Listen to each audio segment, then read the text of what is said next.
Bonjour les amis, j'espère que vous allez bien. Pour ceux qui ne me connaissent pas, je suis Mad Moncho. Abonnez-vous à cette chaîne pour ne pas manquer mes prochaines vidéos parce que sur cette chaîne, on traite des sujets d'actualité et aussi des sujets qui, selon certaines personnes, n'ont aucune importance. Le M23 a pris possession de Goma.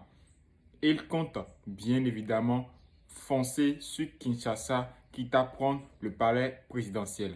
Goma, la deuxième ville du pays, située ici à l'est, vous la voyez sur ma carte, à la frontière avec le Rwanda.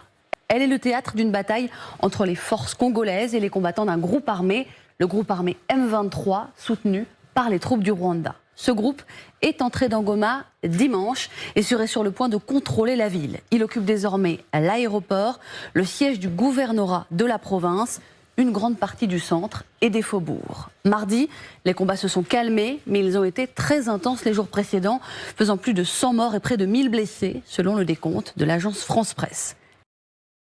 La principale puissance, c'est la Chine qui exploite côté Congo le sous-sol riche en minerais, comme on vient de le dire à l'instant, vraiment très très très riche. Hein. Ce sont des montagnes de minerais dont nous avons besoin pour les téléphones portables, pour tous les appareils électroniques, de l'or, du cobalt, du zinc. Il y a vraiment de l'étain, il y a vraiment de tout. Et là, ce sont beaucoup de concessions chinoises.